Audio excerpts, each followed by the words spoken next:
প্রিয় দর্শক বন্ধুগণ নমস্কার, গুড মর্নিং, সুপ্রভাত। আজি 25 অক্টোবর 2025 শনিবার ଆସୁଅଛି ନୂଆ ଅପଡେଟ୍ ନେଇ ଓଡ଼ିଶା ରାଜ୍ୟର ପାଣିପାଗ ଖବର ବିଷୟରେ ଯାହାକି ଆପଣମାନେ ଦେଖିବା ନିହାତି ଦରକାର। ବିଶେଷ କରି ଅକ୍ଟୋବର ମାସରେ ବାତ୍ୟାର ପ୍ରଭାବ ବେଶୀ ଥାଏ। 1959 ମସିହାରେ ହୋଇଥିବା ମହାବାତ୍ୟାର କଥା ମନେ ପଡ଼େ ଭୟ ଲାଗେ। ଆନ୍ଦାମାନ ନିକଟରେ ସୃଷ୍ଟି ହୋଇଥିବା ଘୂର୍ଣ୍ଣିବଳୟଟି ଅତିରିକ୍ତ ମାରାତ୍ମକ ବୋଲି ଜଣାପଡ଼ୁଅଛି। ଏହି ଘୂର୍ଣ୍ଣିଝଡ଼ଟି ହଜାର ହଜାର ଗାଁ ଉପରୁ ଯିବ ଏବଂ ବହୁତ କ୍ଷୟକ୍ଷତି ହେବ ବୋଲି ଅନୁମାନ କରାଯାଉଛି। ଚାଷୀ ଭାଇମାନେ ସାବଧାନ ହୋଇଯାଆନ୍ତୁ। ମାଛ ଧରାଳୀମାନେ ସମୁଦ୍ର ଭିତରକୁ ମାଛ ଧରିବା ପାଇଁ ଯିବାକୁ ମନା କରିଛନ୍ତି ଆଞ୍ଚଳିକ ପାଣିପାଗ ବିଭାଗରୁ। ଭୟଙ୍କର ଦୁର୍ଯୋଗ ଆସୁଅଛି, ଯାହା 27 ଅକ୍ଟୋବରରେ ଏକ ଚକ୍ରବାତ ରୂପ ନେବ। ଭାରୀରୁ ଅତି ଭାରୀ ବର୍ଷା ପବନ ବହିବ ଏବଂ ଭୟଙ୍କର ବେଗରେ ତୁଫାନ ବହିବ ବୋଲି ଅନୁମାନ କରାଯାଉଅଛି। ଏହି ସିଷ୍ଟମ ଆଗାମୀ କିଛି ଦିନ ମଧ୍ୟରେ ଦକ୍ଷିଣ ଓଡ଼ିଶାର ଯେକୌଣସି ଅଞ୍ଚଳକୁ ପ୍ରଭାବିତ କରିପାରେ। ଆସୁଥିବା ଘୂର୍ଣ୍ଣି ବଳୟଟି ଭାରି ଚିନ୍ତା ବଢ଼ାଉଅଛି। ଭାରତୀୟ ପାଣିପାଗ IMD କହିବା ଅନୁସାରେ ଦକ୍ଷିଣ ପୂର୍ବ ବଙ୍ଗୋପସାଗରରେ ଏକ ଘୂର୍ଣ୍ଣିଝଡ଼ ସୃଷ୍ଟି ହୋଇଅଛି। ଏହି ସିଷ୍ଟମଟି ପଶ୍ଚିମ, ଉତ୍ତର ଓ ପଶ୍ଚିମ ଦିଗରେ ଗତି କରୁଅଛି।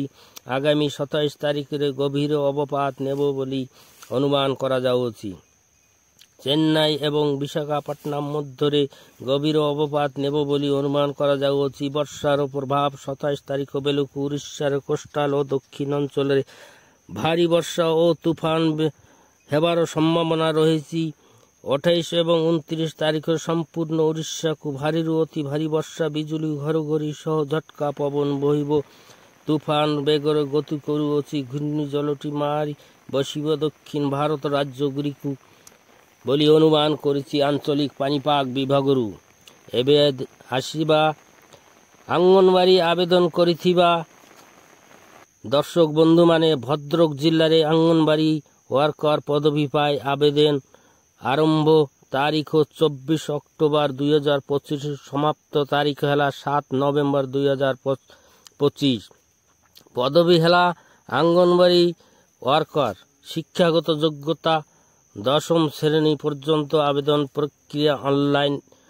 ଅଧିକ ତଥ୍ୟ awcw.orissa.gov.in ଦେଖନ୍ତୁ। ଏବଂ ଅନ୍ୟାନ୍ୟ ଅଙ୍ଗନବାଡ଼ି ଆବେଦନ ପ୍ରକ୍ରିୟା 14 ଅକ୍ଟୋବରରୁ ହୋଇସାରିଅଛି। ଆବେଦନ ସମାପ୍ତ ତାରିଖ 28 ଅକ୍ଟୋବର 2025 ପର୍ଯ୍ୟନ୍ତ। ବୟସ ସୀମା 18 ବର୍ଷରୁ 35 ବର୍ଷ। WCD ଓଡ଼ିଶାର ଅଙ୍ଗନବାଡ଼ି ନିଯୁକ୍ତି ପାଇଁ ଆବେଦନ ପ୍ରକ୍ରିୟା ସାଧାରଣତଃ ଅଗଷ୍ଟ ମାସରେ ଆରମ୍ଭ ହୋଇଥାଏ।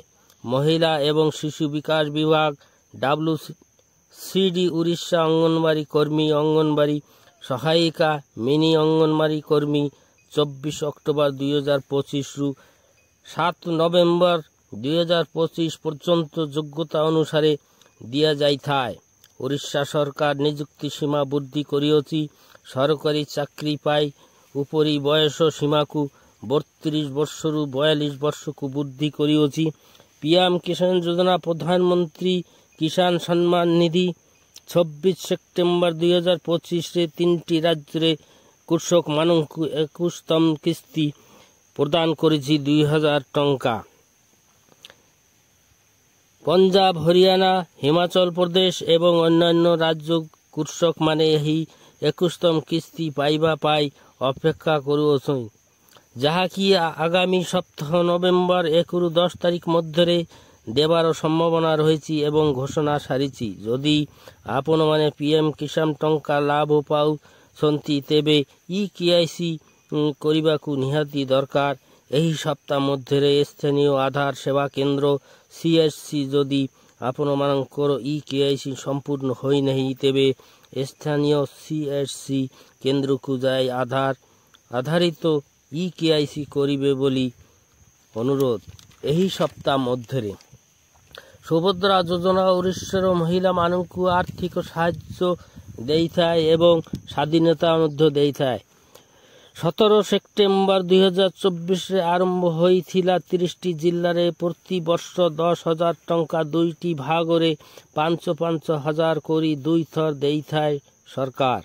5 ବର୍ଷକୁ 50,000 ଟଙ୍କା ଦେବ ବୋଲି ଘୋଷଣା କରିଛି ଆମ ଚଳିତ ସରକାର। କିନ୍ତୁ ଏବେ ଯାଇ ସାଇଟ୍ ଓପେନ୍ ହୋଇନାହିଁ କି ଆଗାମୀ ସପ୍ତାହ ମଧ୍ୟରେ ଅନଲାଇନ୍ ଅଫଲାଇନ୍ ଆରମ୍ଭ ହେବ ବୋଲି ଅନୁମାନ କରାଯାଉଅଛି। ଦର୍ଶକ ବନ୍ଧୁଗଣ, ହାଲୁକାରୁ ମଧ୍ୟମ ବର୍ଷା ହେଉଥିବା ଜିଲ୍ଲା ଗୋଟିଏ କି 2ଟି ସ୍ଥାନରେ ବର୍ଷା ହେବ ଅଳ୍ପ ପରିମାଣରେ, ବିଜୁଳି ଘଡ଼ଘଡ଼ି ହେବ ସାମାନ୍ୟ ପରିମାଣରେ, ଝଟକା ପବନ ବହିବ। ଜିଲ୍ଲାଗୁଡ଼ିକ ହେଲା ରାୟଗଡ଼ା, କୋରାପୁଟ, ମାଲକାନଗିରି, କନ୍ଧମାଳ, ପୁରୀ, ଖୋର୍ଦ୍ଧା, ଗଜପତି, ଗଞ୍ଜାମ, ଜଗତସିଂହପୁର ଏବଂ କେନ୍ଦ୍ରାପଡ଼ା। ଜିଲ୍ଲାରେ ପାଗ ଶୁଖିଲା ରହିବ, ମେଘୁଆ ପାଗ ରହିବ ବୋଲି ଅନୁମାନ କରାଯାଉଅଛି ଏବଂ ୟେଲୋ ଆଲର୍ଟ ଜାରି ହୋଇଥିବା ଜିଲ୍ଲାଗୁଡ଼ିକ ପ୍ରବଳ ବର୍ଷା ହେବ, ବିଜୁଳି ଘଡ଼ଘଡ଼ି ସହ ଝଟକା ପବନ ବହିବ। ପବନର ବେଗ ରହିବ 30 କିଲୋମିଟରରୁ 40 କିଲୋମିଟର ପର ଘଣ୍ଟା ଏବଂ ବର୍ଷାର ପରିମାଣ ରହିବ 7 ସେଣ୍ଟିମିଟରରୁ 11 ସେଣ୍ଟିମିଟର ମଧ୍ୟରେ।